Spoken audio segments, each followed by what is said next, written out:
they were concerned, as I said, with you know, that they didn't want this feature to look amateur, and so they wanted to inject some of the excitement and you know, the gloss of a big budget action feature. So we're faced with a kind of an interesting task, like to combine handmade with big budget, and I guess we ended up with a kind of a hybrid, and our catch cry throughout the show was big budget brick film. So and the directors would keep reinforcing this whenever we started to go off track. They'd say, you know, this is the kind of film that someone who makes films for themselves could make if they had an unlimited budget. And that was you know, one of the continual mantras that we had to refer to. So if you have a Lego minifig, the guys were adamant that we shouldn't do any, it should look like plastic. So we weren't allowed to bend our elbows, we weren't allowed to bend wrists, we weren't allowed to detach parts of the body from the legs from the body, say, and you know, no bendy knees. And a lot of animators were saying, oh, you know, I don't know how we can't make a feature film like this. It's, you know, it won't be, audiences won't buy it. It'll be terrible.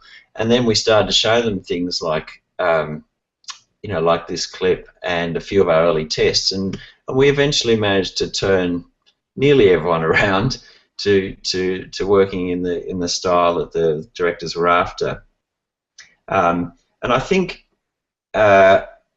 in the end, it became, you know, those limitations. We ended up using them to our creative advantage. I think you can't have if you've got a panicking character, you can't have them waving their arms like this because we weren't allowed to. So all you're limited to is working in two planes, and it actually becomes a bit of a gag. You know, and you drag the audience into the gag with you, and you say, oh, look, these guys, they've got a limited emotional range, but geez, isn't it funny?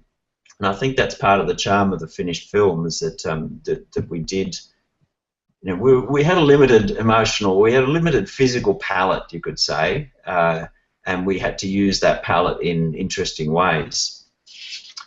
When Emmett first meets Lucy, in the storyboards, there was, you know, you had the classic boy meets girl moment where she takes off her helmet and her hair, you know, flops attractively into place around her head, and the animators are scratching their heads. Well, what do we need? Like replacement hair pieces?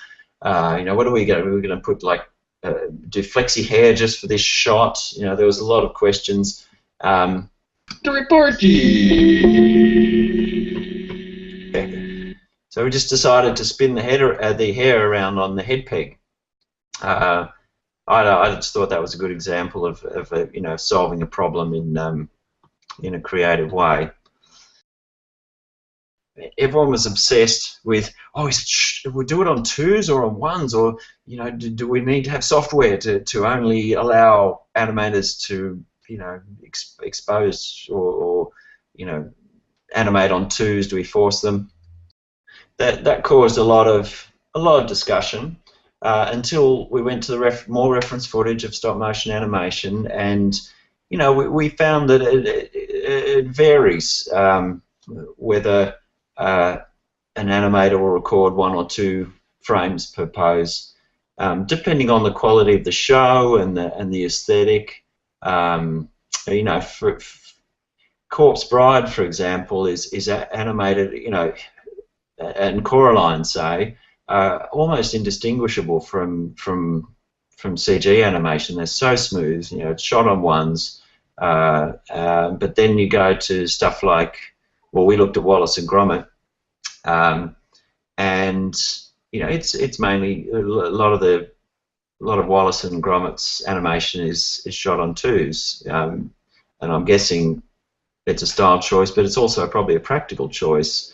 There's only so much sculpting and plasticine you can do in a day, and you need to get your footage out, and so and the audiences, the audience's involvement with the characters isn't affected, I don't believe, by the slight steppiness of twos. The style kind of evolved in the early days of the shoot, or of our animation testing in the first few, the first few scenes that we animated, and some people were even animating, holding poses for 4 frames, 5 frames, 4 or 6 frames in a move if it was a particularly slow move. But we generally found it looked more like stop motion if we used twos. So that was definitely the favoured mode of animation, and it was done. Each animator had a different way of achieving that. Some people would animate just straight ahead, splining on ones, and then convert to twos, like just run a process over their F-curve editor, and so that each frame was copied, each sort of pose was copied twice. And other animators would use kind of pose-to-pose animation and break down their poses, but never turn to spline. And then a few guys, who, especially ones who'd come from stop motion or traditional backgrounds, would just animate straight ahead. So they'd start with a pose and just see where it took them. And that was incredibly successful, I've got to say, because it really had a handmade charm. Because there was almost no computer involvement at all, really, except as an image capture